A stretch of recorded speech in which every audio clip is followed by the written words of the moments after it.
Welcome to another conversation on the All About You podcast. Have you ever come across the intriguing term catfish? And do you feel well acquainted with its significance?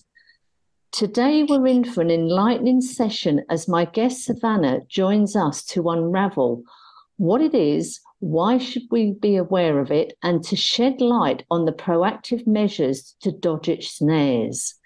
Intriguing, yes, it is. Savanna, it's a pleasure to have you on the podcast. Thank you so much for inviting me. I'm really glad to be able to share today. Savanna, I'm really interested in this conversation because I have only just come across this term catfish. And a lot of people I've spoken to, I've heard it, but I'm not really sure. I don't think it's anything to do with cats and fish. It's something to do with scams. So I think this is something everybody should be aware about. Okay, so can you explain firstly what catfish is, or catfishing, or however you want to describe it? Sure. Catfishing is really being scammed. You could be catfished in many different ways, but most of us are familiar with catfishing in terms of romance. So there's other ways that people could be catfished and scammed online looking for money. But catfishing is really where you pretend to be someone else in order to reach out to someone. So it may be that my ex-husband decides he wants to have a chat with me and goes and makes a fake profile as gorgeous stud muffin that I start chatting with and not knowing it's my ex-husband. That would be a perfect example of a catfish.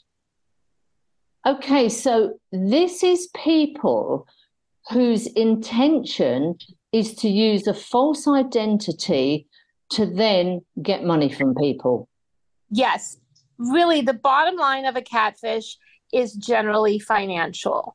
Now, as I gave that example of an ex-spouse, there are definitely here within the States more so, of revenge catfishing, things like that. But the majority of the word catfishing is an organized crime group based in West Africa, where they literally will have kids as young as 12 up to 20 that sit in an internet cafe with fake profiles on dating sites and lure you in.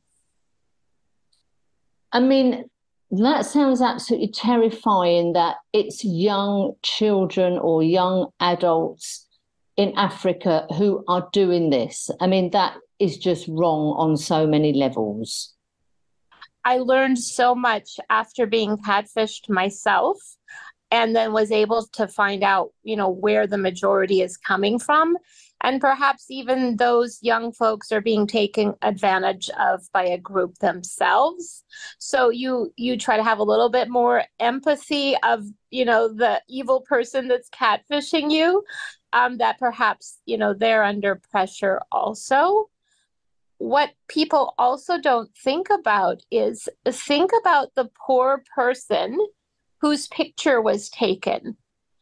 So in my case, we could talk about the story in a little bit, but I did some research and found the actual person that was behind this picture, right? This gorgeous picture of this dripping bald man with these amazing eyes who just made my heart flutter. Well, once I found out who he really was, he has nothing to do with, this fake catfishing to me. He was married to another man. He had no interest in women. And he said that people would come up to him in the street and start yelling and screaming at him. He said it had been going on for 5 years and he hasn't been able to get his photo down. So it affects multiple victims, whether it's the young kid in a gang, whether it's myself as the victim, whether it's the person whose photo was taken. I mean, that is just incredible. We've got 3 different groups of people who lives are being affected by this catfish. And at the end of the line is they are trying to get the victim to send money to Mr. Wonderful, Miss Wonderful, whatever.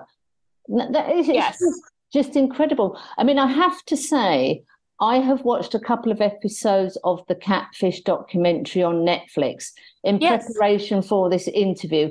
And I have to say, I sat there with my mouth wide open at what was going on for the victim and for the person who'd had their identity stolen. And often they would get sort of the victim and the person who's had their identity stolen together and just talking about the effect of it on their lives. The psychological piece of that show is very interesting. It is sad in the sense that we all love watching people's horrible drama, right? We watch that because we like to see, what people's drama is. Now, when we watch that, and probably when you watched it, we all think it would never happen to us. We all think we're smarter than that. We all watch that and think, oh, those are like Jerry Springer people. They don't have a brain in their head. I would never get catfished. Well, audience, I am a PhD nurse. I am not someone who would be easily taken in. Anyone can be taken in. You are not above it. Can we talk about your personal story? Are you happy to share that? Oh, absolutely. Yes. The whole reason why I wrote the book is to help people learn from me and, be able to think of those signs a little bit better. And also not to feel shame if you do get catfished. I think that's a big piece. People don't even talk about it or mention it because they feel silly or they feel stupid that they've lost money. So let's go back to the beginning of your story. What happened? Sure. Well, I was on one of the typical dating sites and this wonderfully gorgeous bald man reached out to me. And of course, he didn't know that that's my physical interest type. So I was absolutely delighted. As typically happens on a profile site, you very quickly move off site to just text. And that's one of the problems right away in our society is that we will sit and text with a stranger for weeks before we eventually meet them. It's just the way kind of the dating world works. 20 years ago, we would pick up the phone and at least have a chat if you'd met someone on a dating site, but we don't do that anymore. We chat with a stranger. So you've never heard their voice. You've never seen their face. You're just having, 2-3 weeks of this adrenaline texting, which is what we started, with. The person, when they're catfishing you, everything is roses. There's never any arguments. They are an amazing listener. You feel like this person gets you. They have some psychological training. So you just feel like, wow, I've never, chatted with someone that's such a great listener as this person is. And they're already starting to reel you in and getting you hooked on the conversation where you feel like you've been texting them 10, 15 times a day and you don't want to stop. So that's the first hook. There's no issue about money. So their first hook is just getting you hooked. Then it's setting up to meet you somewhere, which that piece I'm not really sure on the whole catfishing thing.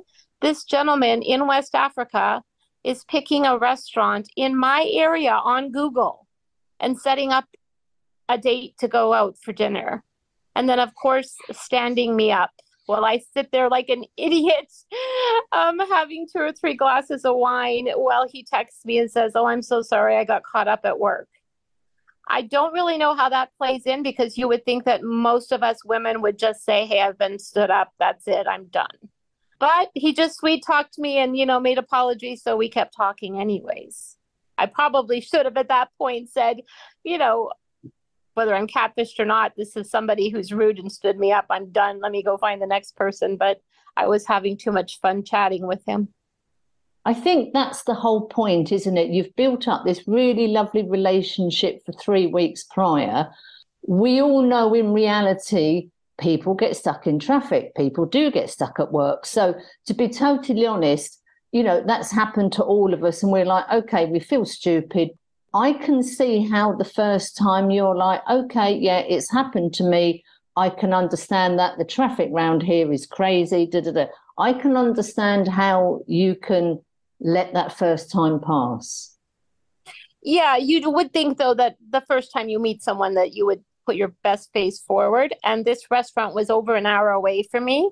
So it was definitely an inconvenience for my evening to go out there. If it had been a regular, any type of regular date off a website and I was ever stood up, I would never ever meet with the person again. Definitely not.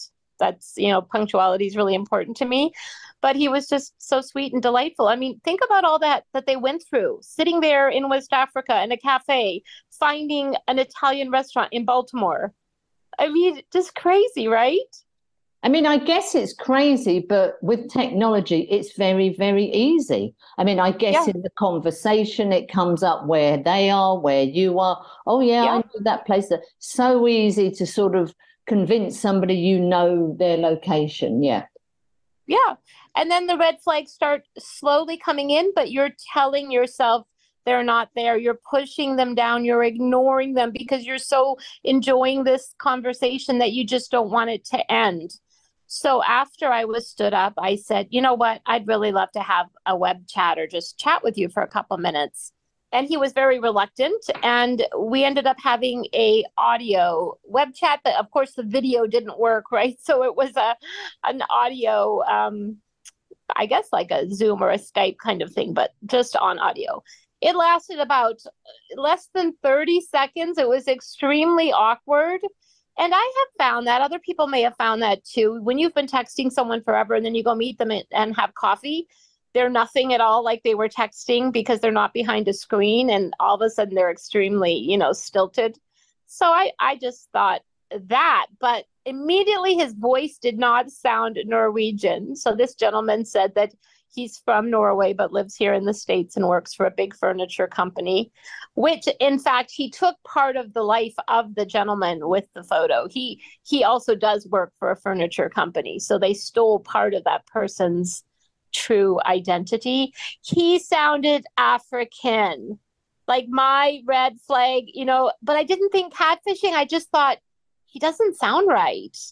And so we hung up, and then I texted him and I said, oh, wait a minute, isn't this how a Norwegian sounds? And I sent him some text, some YouTube of a Norwegian accent, and he laughed it off and switched the topic so quickly. But, there was that first red flag. He didn't sound right. I think this is one thing I was going to ask, as in, you've been doing these, nice chats or via text for a couple of weeks. Surely step number 2 was, okay, let's have a video call. Even before sort of 3 weeks of chatting, I think I would be like, okay, let's forget this. Let's do a Skype, let's do a Zoom, and let's, why did that not happen early on? I mean, I'm quite surprised you chatted for 3 weeks. But then again, it's probably easy for me to say that when I'm not on the inside looking for a potential partner and, having these wonderful conversations. It really does seem to be the trend here, especially on the US side. I don't know about the other sides, where people will just text endlessly and then meet in person for coffee. What I have learned for myself is that I don't want to waste my time texting, whether you're being catfished or not. And that's the advice I would tell the audience. You're kind of interested in someone, don't waste your energy for, even a week or whatever. Just arrange to meet them. Go have coffee right away, and you're going to know immediately if there's chemistry there or not. Far better to get a quick cup of coffee than to spend hours in some fantasy world where you make this person out to be something that they're not. Or at least say, hey, my dating rules are, we chatted for today, tomorrow I want to do check each other out. You can flirt, and you want to check me out and see what I really look like. Make sure I'm not 20 years older than I say I am. Do those things right from the beginning. They'll really save you a lot of heartache. He sort of swerved around the questions about, okay, you don't sound as if you're from Norway. So what happened next? Next thing I know, he is going to meet me down the road because he's off to Brussels on a business trip buying furniture. So they just keep you trickling. So we keep texting. He's over in quote unquote in Brussels. Oh, and magically he gets COVID, and he's in his hotel room, and he's taking all the empathy from me, the nurse. I'm sure he used COVID knowing I'm a nurse. Next thing I know, oh, he's being taken by ambulance to the hospital because his COVID is worse. So what did I do? I sent him COVID meds to Europe. I mailed him COVID meds because I felt like certain meds they wouldn't have access to. And I'm tracking this package on, FedEx, tracking it, wondering where in the world is it getting there. He had a Photoshop picture of himself with an IV in his arm. They went through that much detail to play the game. That is just incredible. Yeah, hospital gown, IV in his arm. How would I ever? It's the same person. It wasn't like it was a different picture or something else. Same person that he had photoshopped. So again, eventually some of those things started triggering a little bit in the back of my head, like, hey, where's the package? You haven't got the meds yet? Like, what's going on with that? Thankfully for me, that's the only money that I spent. So as we continued to chat, and he was in, quote unquote, the hospital, which he was in for almost 2 weeks, so we still kept chatting.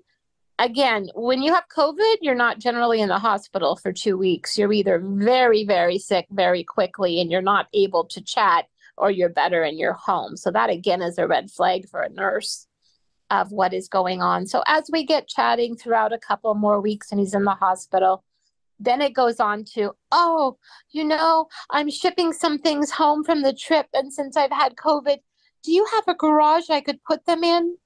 Like, I'm a total stranger. You've never met me. We've never had coffee. Do I have a garage? I said, well, no, of course I don't have a garage. Oh, is there any way you could loan me the storage fee so you could keep my stuff until I get back?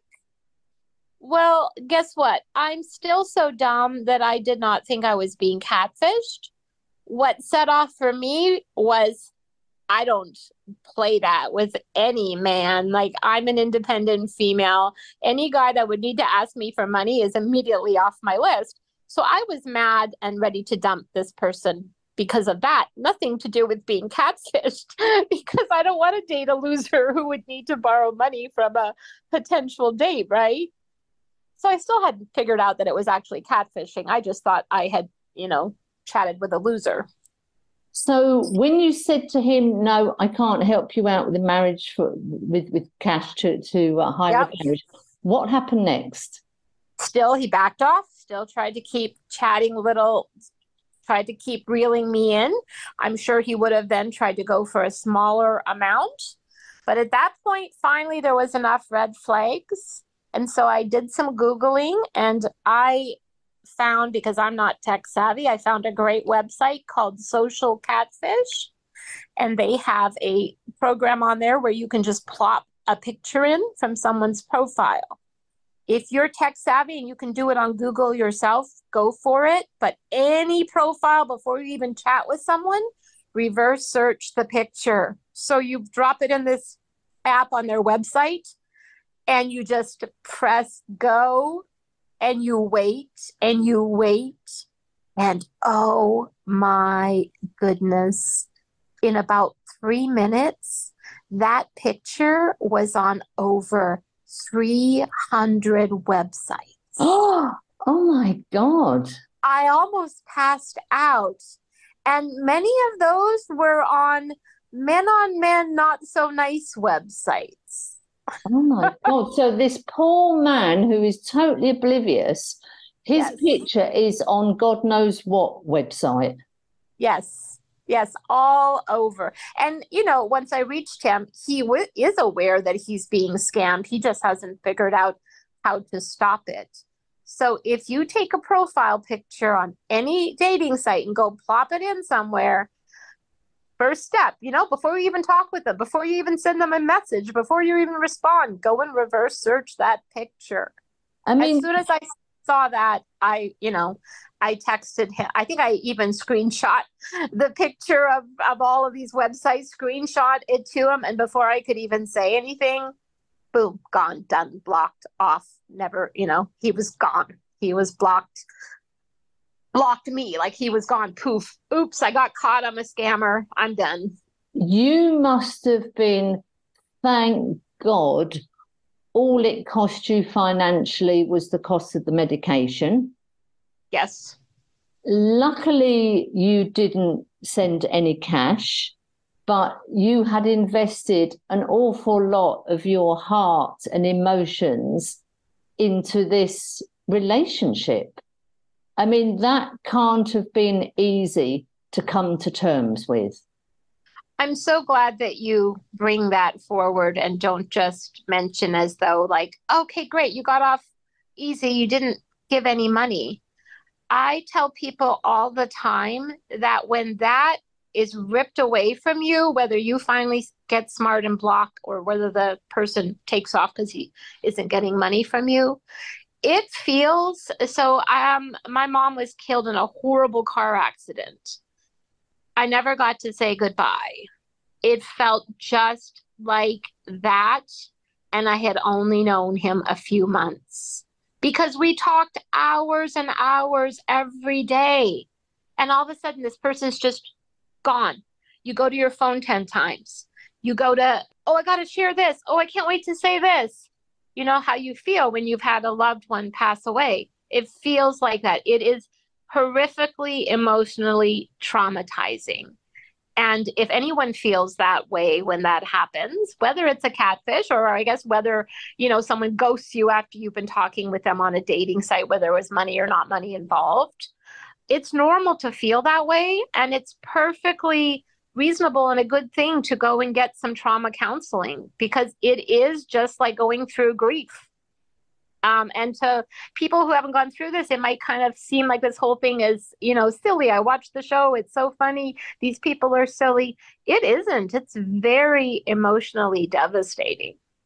To me, there's two parts to this. There's the financial implications, which from information I've read and, I've been watching videos on YouTube about this. Some of the sums of money that people have lost due to catfish, their life savings, they've sold their house, is one thing. The emotional impact, I have no idea how people would cope with that because, we all remember the first flush of a new relationship. You can't eat, you can't think straight, all you want to do is talk about this person, all of that. We've all gone through that and we all remember how wonderful and elating that is. And then you've built up this relationship with somebody over a period of time. Yes, this person really gets me and, I can't wait to tell this person this, that, and everything else. You've built up such a close bond with this person. I can certainly see how, as you say, people may need to seek professional help to work through the emotional impact of that situation. Absolutely. So you've gone through all of that. And then because there's such a shame around it that you must, this didn't happen to me, but you may have folks in your audience. You may have folks who have an uncle, a brother, a dad, who you can see that they're being catfished. They're, wiring money to a sweet girl in Ukraine every month, hoping that they're going to marry her someday, like a 90-day fiance thing. There are people that you'll see with the show and so on who know they're being catfished. So I could have seen the website, know full well he's fake, and say to myself, you know what? I don't care. I'm not giving him any money. I don't want to be alone. I like chatting, and I'm just going to keep on talking. For me, that's not a thing, right? I'm looking for someone real. I'm looking for a life. But for other people, I don't want the audience to be shocked. People may say, you know what? I really don't care. I'm just having fun chatting. And just keep up talking to a catfish. Who knows? Eventually, they might be sucked into giving money. Maybe they won't even care that it's a catfish and still think that they're helping them out and giving some money.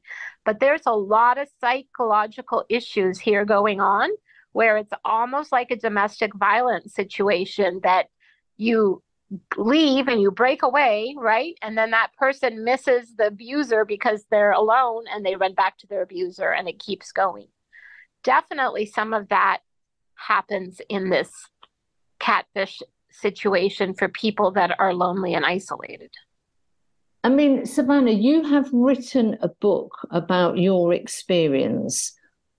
That couldn't have been an easy decision to make. So, can you just talk about why you decided to do that? Sure. Yeah. My book is called I Was Catfished. Don't Be Me. Just a very cute, honest view of, letting people know. Now, I didn't want to just write my story. My story is important, obviously, but, it's beyond my story. I wanted to really be able to bring these other things out to save other people and not have people go through what I went through and not have people lose their life savings and hopefully understand a lot of the site. Being a nurse, I guess, I really saw how devastating it made me feel. And I wanted to normalize for people and let them know that if they're feeling this, if this has happened, it's okay. They don't have to feel shame.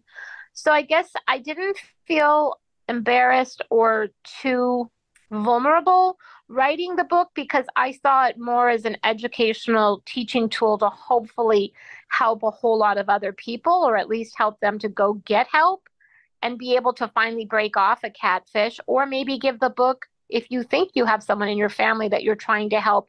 You can't confront a loved one. You can't confront an uncle, like I said, who's giving money to someone. The only way they're ever really going to be able to see it is by you reverse searching the photo and being able to show them the hard facts. And even then, they may choose not to cut it off. But the more that you're confrontational, the less likely you're going to be successful at helping them cut it off. I think it's incredibly brave of you to write your story, even if you prevent one person having to go through what you've gone through. It's a job well done, Savanna. So thank you so much. I really appreciate it. And I hope that the audience is able to take away some valuable things that avoid what I got into. exactly, because I just think anybody I know who is single and who is using online dating needs to listen to your story, needs to read the book, and needs to just think, okay, I don't want it to happen to me. Let's listen to this story. You're well educated, your head is not in the clouds, and it happened to you. Thank God it wasn't a huge financial loss, but what you have done is been incredibly brave, being incredibly open about your story, and written the book to help prevent other people being in this situation. So, Savanna, thank you so much for your honesty, your advice, and for writing the book. Thank you, Sheila. Greatly appreciated.